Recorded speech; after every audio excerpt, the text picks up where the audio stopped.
So I'm sure that most of you have heard of maintenance of effort, which is kind of denoted by MOE. MOE is maintenance of effort. Maintenance of equity, when you see it, and you'll see it in my slides, is denoted by MO equity. And there's a little bit of a difference. In maintenance of effort, an LEA has to spend within a certain percentage of non-federal funds each year in order to be eligible to participate in certain federal programs. So they have to participate. They have to spend non-federal programs on a per pupil basis, LEA wide, in order to participate in certain federal programs. That's maintenance of effort, MOE. Maintenance of equity is a little bit different. So I want to take you through what we see and what we're kind of running into with the reporting requirements. So with that, let's get started. And I will mention that I'll keep an eye on time, and my goal is to be kind of done with maintenance of equity by about 9:25 to allow you some time to ask questions, and then I'll roll right on into the GAPS procedures. Let's see. For some reason, I'm having trouble advancing slides, but let me try something else. Okay, yeah, I went an alternative route. Okay, so I'm going to advance at the bottom. Okay. Maintenance of equity requirements. So the requirements came around when ARP ESSER funds became available. And the requirements state that any LEA that receives ARP ESSER funds must comply with the applicable MO equity or maintenance of equity requirements in 22 and 23. And I'd also like to point out that that will probably continue on. I'm not sure if the requirements will change up a bit, but they are required to maintain equity in 22 and 23. And LEAs will use 21 and 22 data for comparison, as well as 23 to compare to 22. Now, the last little piece of information there is something that I added. I'm not real clear on the guidelines yet, but it does not hurt. We have some consolidating districts in the South Carolina Department of Education. So to be on the safe side, I said the best way for us to determine if a newly consolidated district maintained equity is to compare to the two consolidating districts, to the data that's provided by those two consolidating districts. Now, that's my call. I may be overruled at some point in time, and by USAID or someone to say, Stephen, you didn't have to do that. I figure it's a safe call though, because the requirements are not that complicated. Let's just go ahead and do this thing. That way we can get the requirements out there. We can get the numbers out there. We'll know where we stand in case anybody ever comes back and asks us again.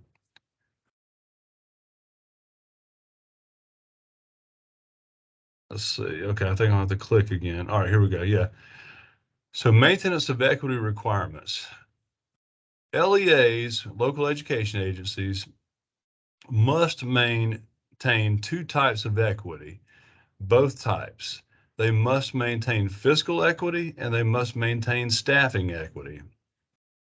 Fiscal equity is determined if an LEA does not disproportionately reduce state and local per pupil funding in high poverty schools. And on this slide, I want you to pay close attention to reduce state and local per pupil funding in high poverty schools. Remember that state and local per pupil funding on this slide. Staffing equity. We also must maintain staffing equity in high poverty schools. And this is to demonstrate that an LEA does not disproportionately reduce the number of full-time equivalent or FTE staff per pupil in high poverty schools. So you must maintain fiscal equity and staffing equity.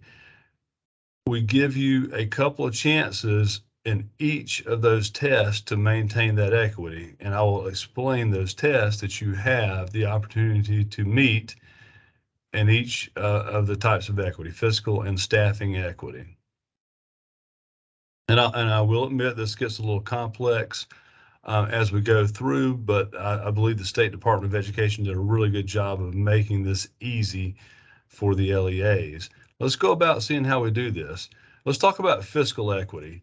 Maintenance of fiscal equity. An LEA may not, in each of 22 or 23, reduced, and I've highlighted again, state and local per pupil funding for any high poverty school by an amount that exceeds the total reduction, if any, of combined state and local per pupil funding for all schools in the LEA. So what the test does here is it takes all the schools in the aggregate and calculates a reduction.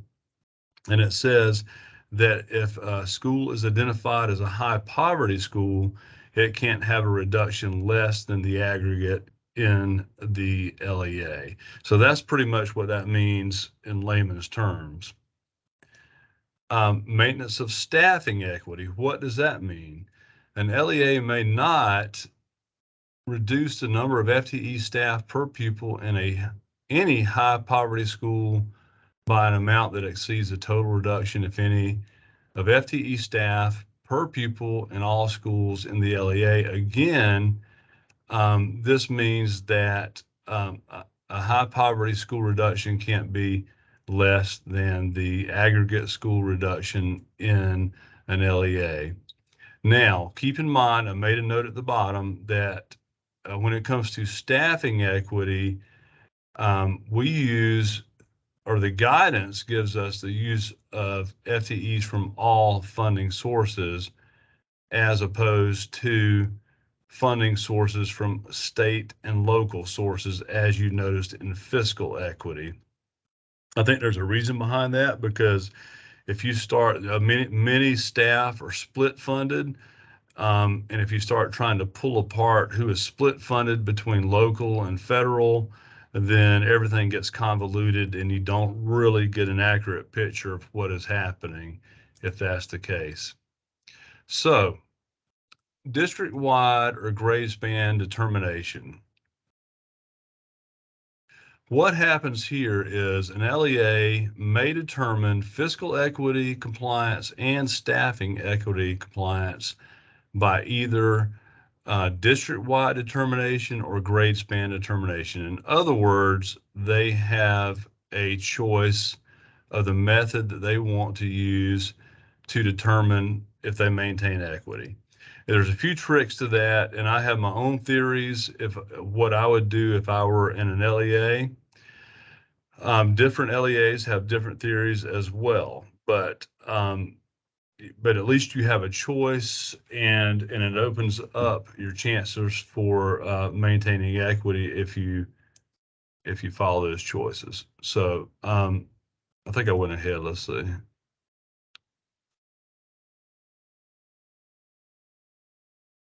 Well, let me find. Let's see. All right. Yeah, there we go. Okay, sorry about that. Maintenance of equity exceptions, and there are exceptions to meeting maintenance of equity. Number one, if an LEA has a total enrollment of less than 1,000 students, they are accepted, and the word is accepted, not exempted. They are accepted for maintenance of equity requirements. If an LEA operates a single school, they are accepted. If an LEA serves all schools within a single grade span, they are automatically accepted for maintenance of equity requirements. So that would be the first test that you would do. Am I accepted? A certificate of exception, an LEA that falls under one of the first three exceptions is automatically accepted from the LEA local maintenance of equity requirements. The LEA does not need to submit a certificate of exception. So if they fall under one of those first three, they're good to go. And the way that I built the reporting template is I had an exceptions tab, And if they marked one of those first three exceptions, they were good to go. They turned it in, and nothing else was required of the LEA. There is, however, an additional exception, and that exception states that if the LEA did not have an aggregate reduction in combined state and local funding per pupil for FY22 compared to 21 or 23 compared to 22, the LEA has demonstrated an exception from maintaining equity for the fiscal year. So we got that guidance later that we had this fourth exception.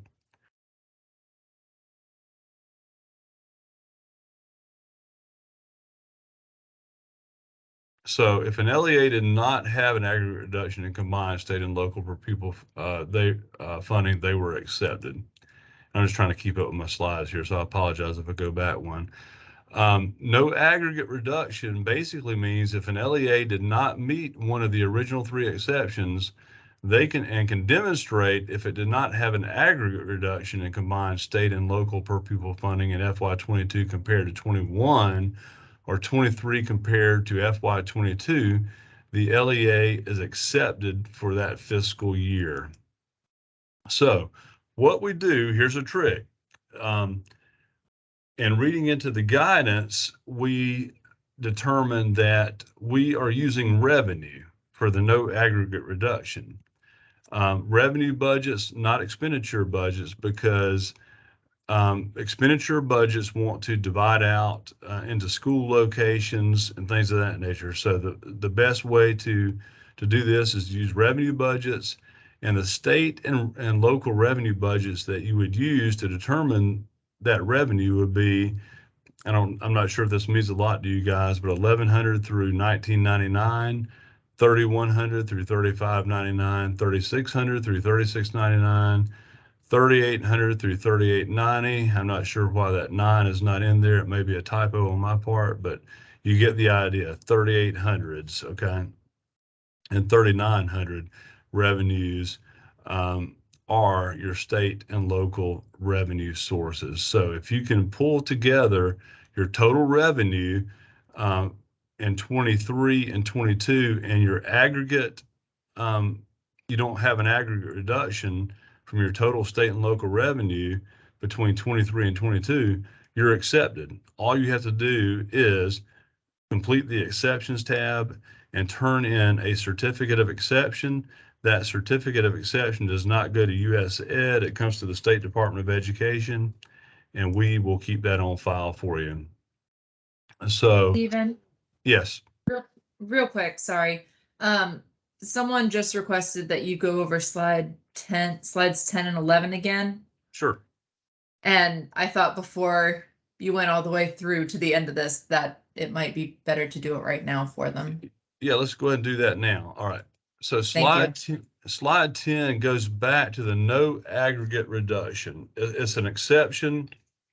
And basically what it states is basically if your revenue budget does not decrease from 23 to 22, then you've been accepted from meeting those maintenance of equity requirements in an LEA.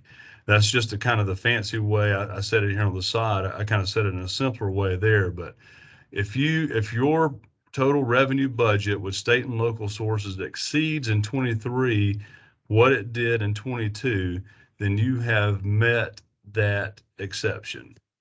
Okay, and so let's proceed on to slide number 11. Slide number 11 just kind of talks about how you would come to that determination.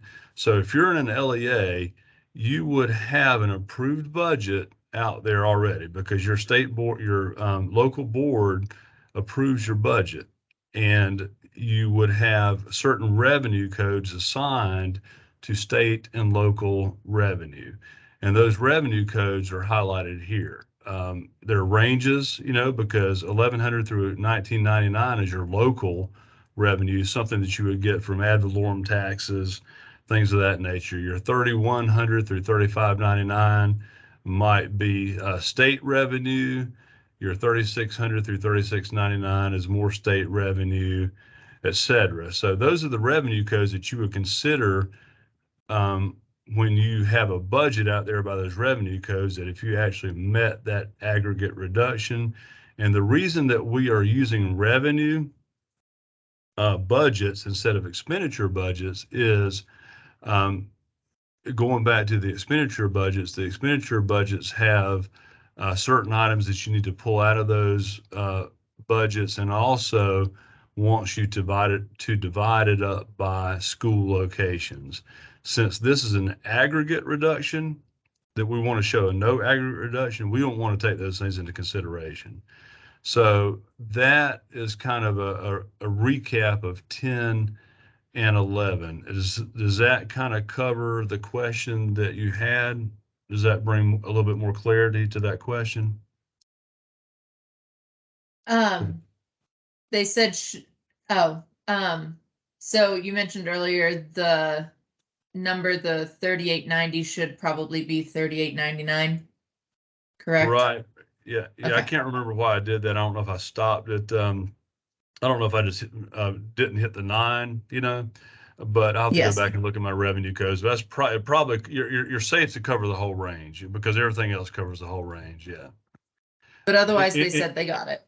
Yeah, anything in that 3,800 category is going to cover your state revenue. So you're good to go to 3,899. That was probably a mistake, a quick mistake on my part of keying that. So that's 10 and 11. And so Jennifer, do you remember where I went to? Certificate of exception. You were just getting ready to start 12, actually. Okay, starting 12. 12. So yeah, no aggregate reduction. So basically the way that works, you take your total state and local revenue and you divide it by your most recent student count, because we want to get a per pupil funding. Okay. With that, if you make that calculation, your 22 is greater than 21, the LEA is accepted from MO equity requirements in 22, same as 23.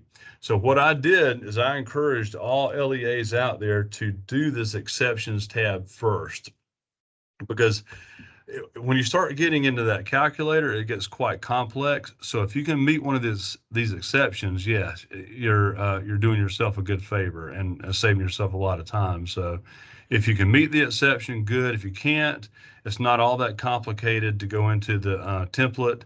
It's just a little bit more time consuming. And the certificate of exception is required for exception 4. So you just need to send it to us, South Carolina Department of Education, and give us some backup, like maybe some ledger printouts and things like that, to cover your approved budget. So let's talk about fiscal equity and funds. If you want to look at fiscal equity, you want to obtain funding information based on approved budgets, and that's approved expenditure budgets. So and the reason for that is the language in the guidance is the funds that are available to the LEA. We're not talking about expenditures here. So I just want to make that determination that it's not maintenance of effort. We're talking about maintenance of equity, and the language is the funds that are available to the LEA. So we do not use expenditure budgets. We use all funds available to the LEA. And again, that is the reason I wanted to make that determination, is we're using budgets instead of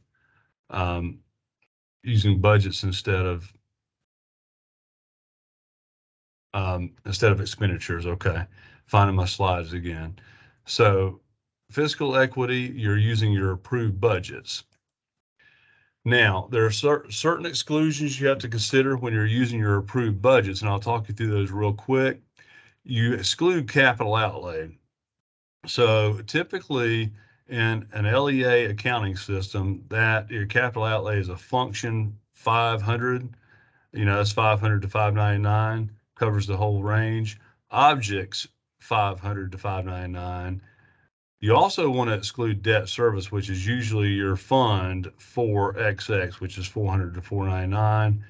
You also want to exclude any federal funds, which could happen in 200, could also happen in 600, which is food service, and Medicaid. Exclude those funds.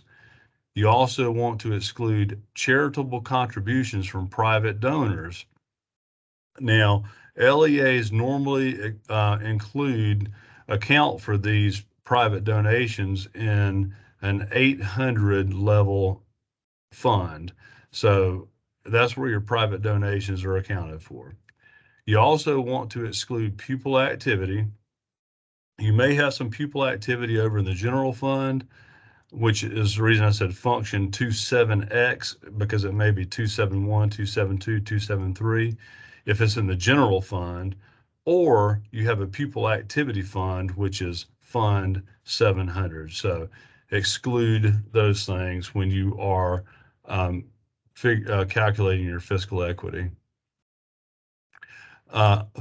Functions, objects, and locations. So what you want to do is obtain funding information for approved budgets, as we mentioned, and you want to include functions 100 through 299, which are instruction and support services. You want to include objects 400 through 499, which is salary through supplies. You also want to include all school locations. Now, we're not pulling back and reassigning anyone from a district office location to get them out to a school location. If you have an employee who's already in a school location, that's what you want to count. You want to count that employee in a school location only. So a little bit further information on that. An LEA must maintain staffing equity in any high poverty schools. And now this includes all paid staff, not just instructional paid staff. It includes instructional and non-instructional paid staff. And also keep in mind that you want to include vacancies, because we are considering all funding made available to the LEA. And if we hire somebody mid-year that takes up that vacancy, we want to consider that person. Okay, so we want to include vacancies in this calculation. We also want to consider those hired by contract who perform school level services. This is contractual services. This means they're not paid through payroll. They're probably paid through a purchase service agreement, and that's captured under Object 3XX. This may be a occupational therapist who, comes in once a week. They're contracted. This may be a school psychologist who comes in once or twice a week, who might be contracted. But just those who are not on regular payroll, who might be contracted to come in on a regular basis. So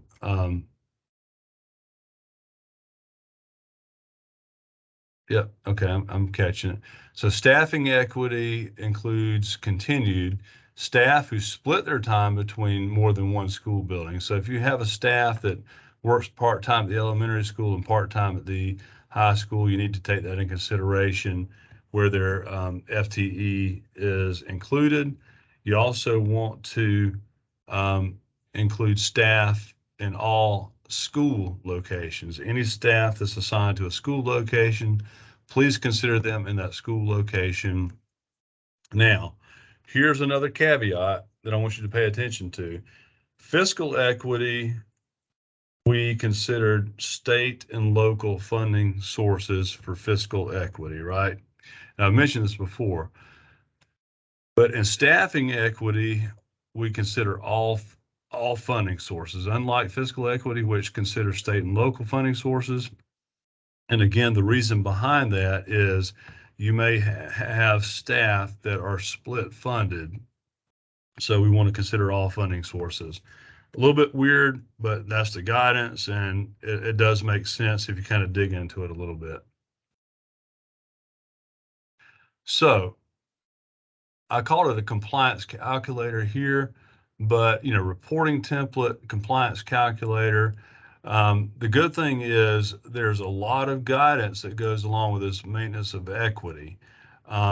and a lot of reading. So what the State Department of Education did to make it easier on the subrecipients and on the LEAs is we went through and completed a compliance calculator where essentially they have to enter the base information, and that information calculates most of their equity for them, which is, I think, relieves some stress. So November the 1st is when I actually have to have my LEA exceptions, and I need to identify my high poverty schools for FY23. So I was a little late getting this calculator out to the LEAs. So I think I said on this slide, excuse me, October 17th. By the time I got it out, it was September 21st. So that date, if you want to make a note, turns into October 21st. It's actually due back to me October 21st. That gives me a little bit of time to get it to US Ed by November the 1st. But honestly, once the LEAs do their work and they've already identified their high poverty schools, all I've got to do is put them on a reporting template, and I'm good to go with that. So I don't need that much time, and I wanted to be fair to the LEAs and give them plenty of time. So there are also some state education agency deadlines. So the first one that's coming up around the corner, believe it or not, is going to be December before we know it. December 31st is SEAs publish applicable local education high poverty school data for FY22. And that happens once again in December of 2023 when the SEAs publish applicable high poverty schools for LEAs for FY23. Now, there are some transparency suggestions. I'm not sure if they're called requirements or not, but transparency suggestions with maintenance of equity. And some of those are each LEA should consider making publicly available which schools are high poverty and demographic info for each compared to the entire LEA. I'm not sure if I can't remember at the beginning. I meant to go through because I forgot to include in my presentation. Basically, calculating a high poverty school will be taking every school in your LEA and taking your pupils in poverty information and calculating it with your ADM and coming up with a poverty percentage, and then dividing your total number of schools in your LEA divided by 4 to come up with a quartile. So whatever your quartile is, Greenville is 45, the quartile is 45 schools. Some schools have a quartile of 2 schools, but your highest poverty percentage in that quartile is how you determine your high poverty schools. So the per pupil amount of funding for high poverty schools for 21, 22, and 23 should be reported. The per pupil amount of funding for all schools for 21, 22, and 23 should also be reported. And let me go back the right way. So now we also have state level reporting, which is a list of states high need LEAs. We need to report that. What are the state's high need LEAs?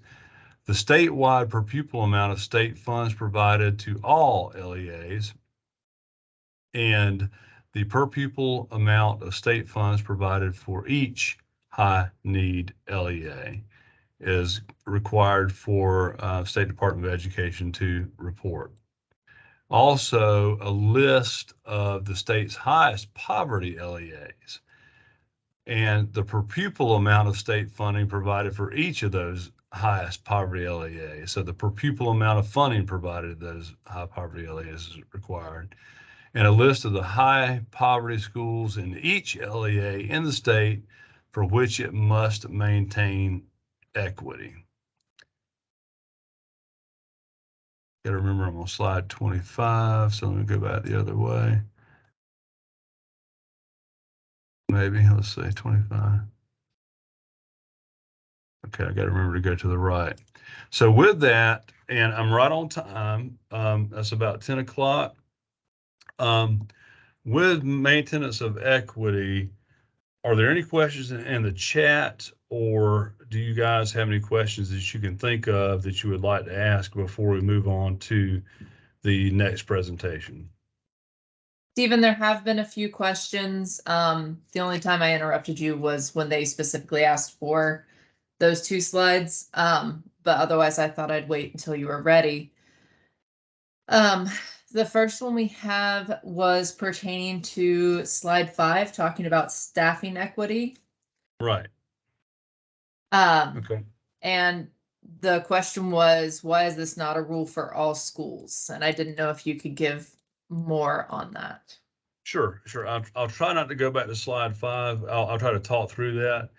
Okay. But essentially, what maintenance of equity wants to do is you do take your aggregate schools in the LEA, but what the maintenance of equity requirement wants to do is compare your aggregate staffing to the high poverty schools. So it is taking into account your high poverty schools across the LEA, but it's comparing that number to your high poverty schools. So your high poverty schools cannot have less of equity, cannot maintain equity less than it did in all the schools across the LEA. So it does take those schools into consideration, but it wants to make sure that the high poverty schools are holding their own against all the schools in the LEA. So and the high poverty schools are the only the schools in the quartile. So it takes those schools and compares it to the aggregate reduction in FTEs across the entire LEA. So hopefully that answered your question. If I need to clarify further, I'll be glad to. Thank you. And then we had a couple people put almost the exact same question regarding student count on slide 12. They said, do we use fiscal year 22 135th day ADM for the FY23 tests of exception, since we don't have student counts yet for fiscal year 23? Yes, beautiful question. So I think I anticipated that question, and if I were out in the LEA doing this myself, yes, that's exactly what I would do, because I think I said most recent student count. So in FY23, you don't have much information at this time. So take your 135-day count from FY23, your ADM, and use that at this point in time. You also don't have your, probably all your state budgets built at this point in time. You have a general fund budget built because your board approved that, but there are some unknown aspects as far as budgets go. So the kind of to answer your question is yes, use your 135-day count, but also keep in mind we may have to do this again closer to the end of this year when we have our budgets built, and we also have some more reliable student counts at that point in time. I'm anticipating that someone's going to come back and say, okay, you did it at the beginning of FY23, and that was just kind of projected numbers. Let's get some real numbers now that we're in May. So kind of just keep that on your radar, but that's a very good question. All right, thank you. Let's see. A couple more. We have one that says, excluding federal funds, any reason why these funds are excluded in the formula, since ESSER 3 funds are not subject to supplement, not supplant.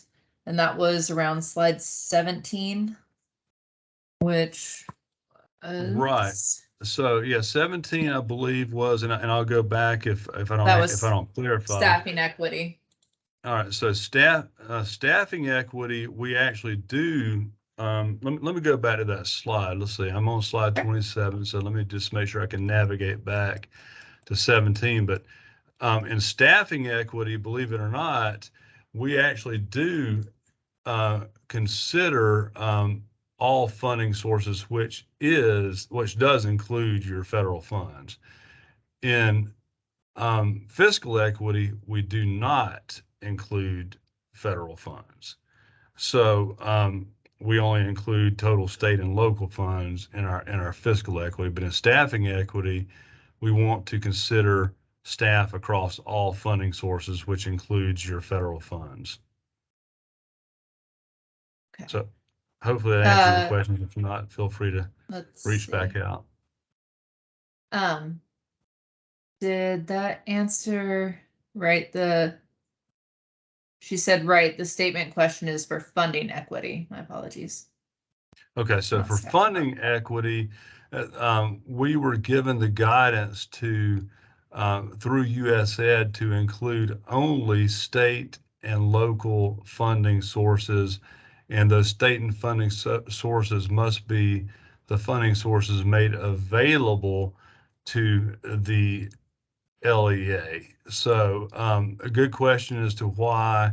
I may put that together in my head tonight, at 2 o'clock in the morning. But I can see the reasoning behind the staffing equity, including the federal funds, because you're not get an accurate representation of your FTEs if you don't. But on the state and local funds, I imagine that goes back to for example, your maintenance of effort calculation, which you're pulling out your federal, you're pulling out, because the calculation almost looks the same. You're pulling out your federal funds, you're pulling out your, in other words, in the maintenance of effort calculation, you're starting with a total expenditure and you're pulling out your federal, you're pulling out your debt service, you're pulling out a lot of exclusions to get you down to the calculation that is non-federal funds. But that is the guidance that came straight to us from USAID, is to use only those state and local funds. That's a good question, though. Or non-federal funds is the way I think it's put it. Okay. Let's see. She put, presumably high poverty schools may receive Title I funds, therefore additional funding can be used to support equity. Think they like to just see our brain cells dance. Yeah, I agree. And the interesting, the interesting thing about maintenance of equity, and I'll just say this real quick. So, but no one hears me. But did they not give us the funding and tell us to spend this funding, right? Tell us to build our spending plans and get ready to spend these funds and spend it. And then we spent the funds, we built our spending plans, we spent the funds. And then on the back end, they say, okay, look, you got to maintain equity, right? Yeah. I like the brain cells dancing theory. I really do. Yeah. All right, and the last question we have for this part was, what if our general fund budget is our only approved budget? Yeah, that's going to happen. So basically, you do the best you can. It kind of goes back to that 135-day count from the prior year. You have an idea of what a small idea of what your state funds may be at this point in time, but you're not going to have a full idea of what your state funding sources are going to be at this point in time. And of course, they're going to change with the counts. So I'm assuming that as we go through the year, don't be surprised that in April or May, they come back and request an updated report once we have our state budgets available to us. I think they'll ask for another update at that point in time. But I agree with you. The general fund is the only one approved at this point in time. There's not much we can tell. We're giving them an estimate at this point in time. All right, thank you. Those are all the questions we have for this section. Okay. And keeping an eye on time, I think I have about 15 minutes. So what I'll plan on doing is, I will go a little bit quicker through the next set of slides. But if you need me to slow down, someone just give me you know, a slowdown type situation. And Jennifer, if you don't mind if I, you know, telling me that, you know, I need to slow down. But what I wanted to do in this next section is give you just an overview of the budget and approval process. This goes from the state SEA level down to the LEA level. And so the budget and approval process, basically, I want to give you an overview of the following processes relating to the LEA and the agency occurring in GAPS, which is our grants accounting processing system, which includes budgeting of grant funds. It includes approval processes that you go through, amendments, claims and payments, grants closeout, and I'll also touch on some reports in this presentation. But functions, I think you all know that GAPS is a web-based system to manage federal funds awarded to subrecipients. It handles budgets, claims, etc., but primarily claims, because we have another system out there known as GEMS that handle the title projects. We also handle expenditure reimbursement in GAPS, and that's the way GAPS pays claims interfacing through SKIS. So just a very, very brief overview of what GAPS does.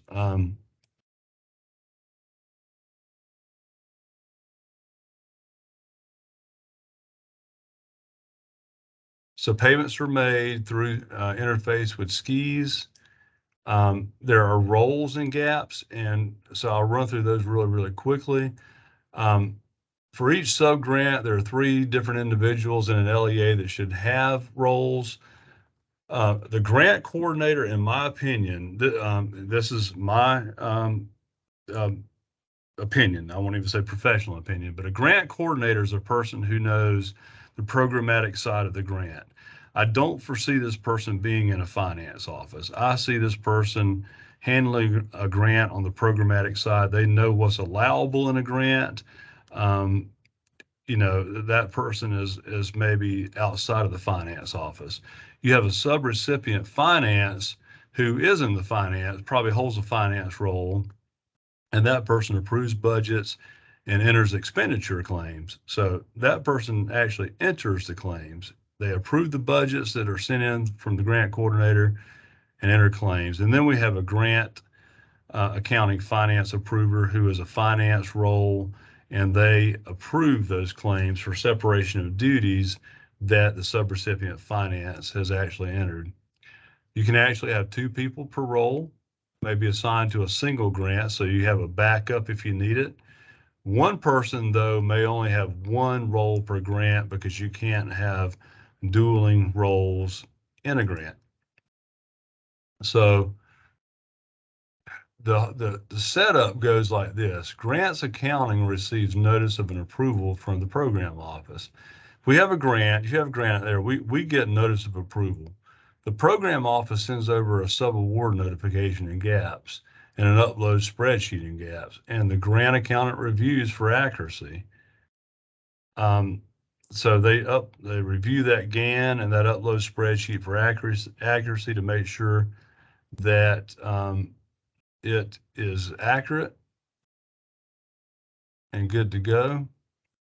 The grant accountant checks to make sure the date on the spreadsheet matches the final reporting date on the subaward notification, because we want to make sure that GAN is correct. All of the details, subgrant name, subaward number, award amount, etc., we want to make sure that those are accurate. And I think I kind of lost track a second ago, but I'll go to 35 because I know that's where I'm at now.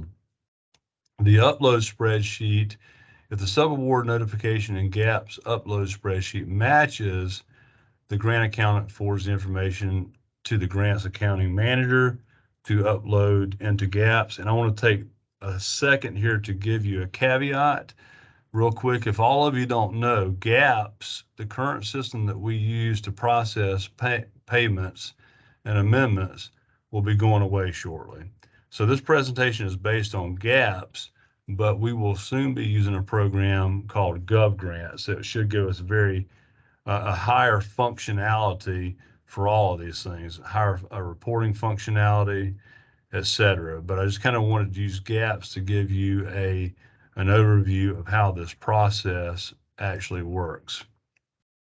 So once the upload is complete from the grants accountant or the grant accounting manager, the grant accountant completes a final review to assure information is transferred into GAPS accurately, and the program office is notified. Now, at this point in time, once that upload is complete, the LEA can begin doing its magic. They are able to, it's available in GAPS, the allocation is, and they are allowed to enter budgets at this point in time.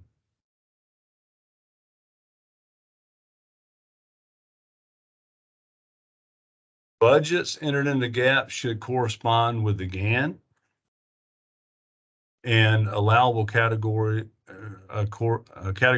and amounts as the GAN lays them out, as well as GEMS if applicable. GEMS and GAPS should match. Otherwise, we'll get an unapproved budget. It also, please keep in mind if you're a subrecipient that a meaningful activities description should be entered so that the budget entered can't be substantiated. We like to read that activities description to make sure that the coding matches that activities description. We don't want to see, supplies purchased out of a 300 level object. So we want to make sure that if the activities description reads correctly, that the object level coding matches up to the activities description. So now we're at the LEA side, budget entry. The LEA coordinator enters the budget into GAPS, and the roles are assigned by the district's web access coordinator, better known as the WAC. Great name. Coordinator can hold that role for more than one grant, but can't hold the coordinator role as well as another role assignment. For example, they can't be a coordinator and a sub-recipient finance. And the information that I try to get out to the LEAs is that coordinator really should be someone who is a programmatic expert, an allowability expert, not finance. There's got to be a separation there. Finance doesn't know program. Program, we know a little bit, and program knows a little bit of finance, but finance is the expert in finance, program is the expert in program. The amendment process overview, the grant coordinator creates budgets at the LEA and budget amendments. Then the subrecipient finance approves these budgets and budget amendments. This triggers a workflow to the SCDE program office. Notice that it goes to the program office once the budget is approved. The program office reviews the budgets and amendments for approval. If they find it satisfactory and acceptable, they can approve it, or they have the option to send it back. So the coordinator at the LEA and the budgets. The coordinator, again, is knowledgeable of the programmatic functions and allowable uses of the grant and enters the budget accordingly. If someone asks a finance person, hey, can we do this out of Title I? Can we purchase so-and-so out of Title I? The correct answer from a finance person in LEA is, I have no idea. Contact your coordinator. The coordinator consults the funding manual published on our website to determine the coding, which is function object, and to assure the expense and budget is allowable. So the coordinator is doing that type of work. They're knowledgeable of this programmatic function. The coordinator sends everything to the subrecipient finance. So the coordinator checks allowable activities and the funding manual to determine if the budget codes are accurate. The coordinator also sends the budgets or amendment to the LEA subrecipient finance, where the subrecipient finance reviews the budget and compares to the activities description and make sure that it is coded correctly. For example, I want to buy, $100,000 worth of disposable supplies. When it gets to finance, the finance person notices that it's coded over in a 100, 300. A 300 object is a purchase service. That subrecipient finance sends that budget back to the coordinator and says, you need to recode this to the proper coding. That's the way that works. The subrecipient finance uses the financial accounting handbook, again, available on the website under auditing services. You'll learn all about codes, functions, objects, revenue codes. If you want to learn about revenue codes, read that book. You'll get very familiar with coding. The subrecipient finance will approve, return, or deny the budget submitted by the coordinator, and the subrecipient finance, if acceptable, approves the budget when correctly coded. Now, the program office, once approved at the LEA level, the budget is moved to the program office for approval. And the program office reviews gaps, budgets, and compares to GEMS if applicable. And at that point, the program has the ability to approve. If they can approve, deny, or return the budget, actually. If any action occurs, the appropriate LEA contact, coordinator, subrecipient finance, or both, will receive a notice regarding the action taken. If it's returned, they want to know what to do about the return. So let's talk about claims and amendments, and I've got an eye on my time. I've got a few minutes yet. If returned or denied, the LEA representative will take appropriate action. If the budget is approved, funds can be claimed by the LEA at that point in time. The budget may also be amended during the course of the grant. If an amendment is created by the LEA coordinator, it must be approved by the subrecipient finance. So claims and payments, the subrecipient finance enters expenditures and expenditure refunds. The approver approves those, or they have the option to return it.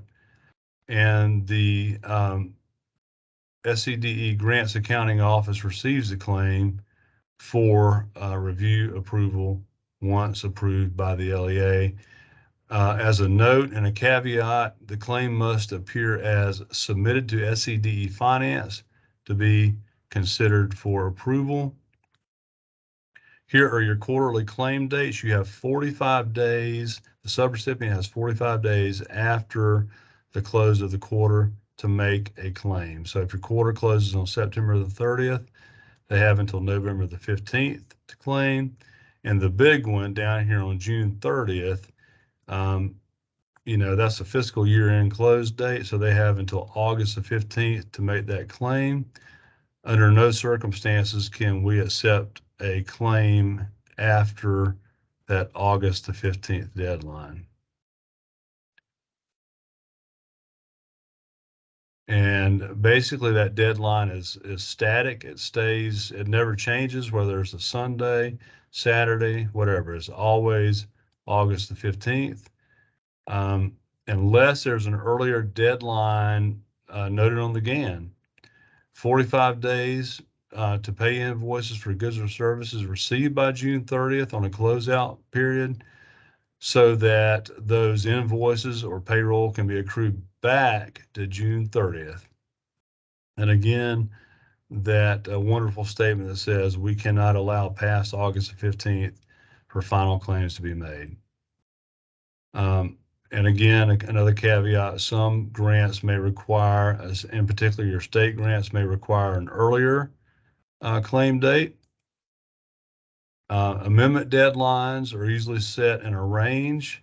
For example, from June 30th to August 15th, that means, especially with year-end closeout, no amendments can be entered after June 30th into gaps and until after August the 16th. This is to keep the queue clean so that we can all keep an eye on amendments that might be hanging out there that we can approve, that need to be approved, that need attention. And also remember that if you have an unbudgeted amount or an amendment that has not been approved, then it may prevent you from doing a claim.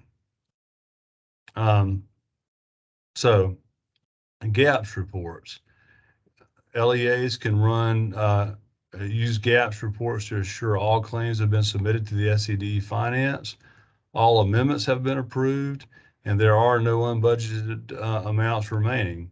So it's recommended that you monitor these reports frequently. And there are some reports that you can explore on your own, but expenditure detail reports, budget summary reports, budget details, budget actuals. There's a budget actual summary.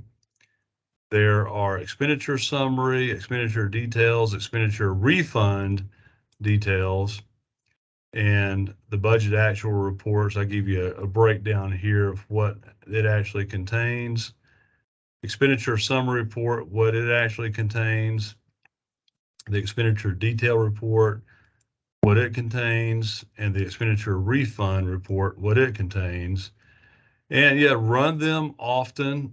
They can be run for the LEA in the aggregate, so you can get a big picture at one time. And with that, we're right on time. I think we have some time for some questions if there are any in the chat. I think the only one that came in so far was they asked, so can we use fiscal year 22 state funds for fiscal year 23? So state funds meaning claimed in GAPS, or are those state funds that are sent out in the state funding module that come from Melanie Cooper? If that's the case, if you're asking for that reason, then yes, most of your state funds have a 1-year carryover. So if they're a direct payment and they don't require claims, then your state funds do have that 1-year carryover that you can continue to carry over. The FY23 funding model looks a little bit differently. So if you have some 338 carryover, for example, students at risk, you'll carry it over into the same sub-fund, 338. If you're asking about funds that can be claimed that are state funded programs, then you have to do a final claim date by the date that is noted on the GAN. Normally that is, usually around July the 6th or something like that. So Okay, if that answers your they question. added for exception on maintenance of equity. For exceptional maintenance of equity is carryover funds is not an exceptional maintenance of equity. You have your 3 exceptions. You have your operates a single school, less than 1,000 students, and 1 school per grade span. And then you have your 4th exception, which would be your budget. So if that's what you're talking about, yes, your carryover funds would be considered in your FY23 budget if they're state revenue funds. So yes, you can use those. If they're capable of carryover, you can throw them in that revenue budget. Okay. So unless another question comes in, I believe okay. So that same person replied with, yes, since we do not have all state funds, can we use fiscal year 22? Yep, as long as they carry over, you can do that.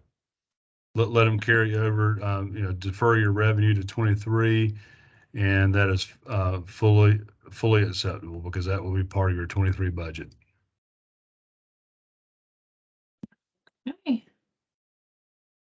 So unless any more questions come in, so far looks like that might be it.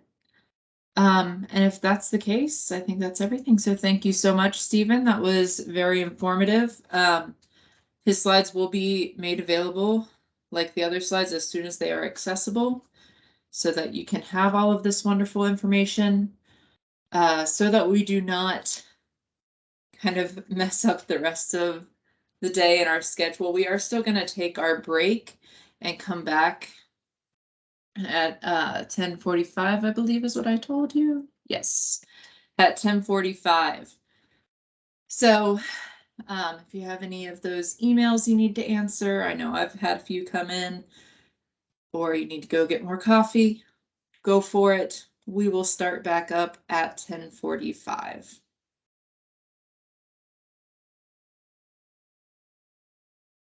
Thank you, Jennifer. Thank you.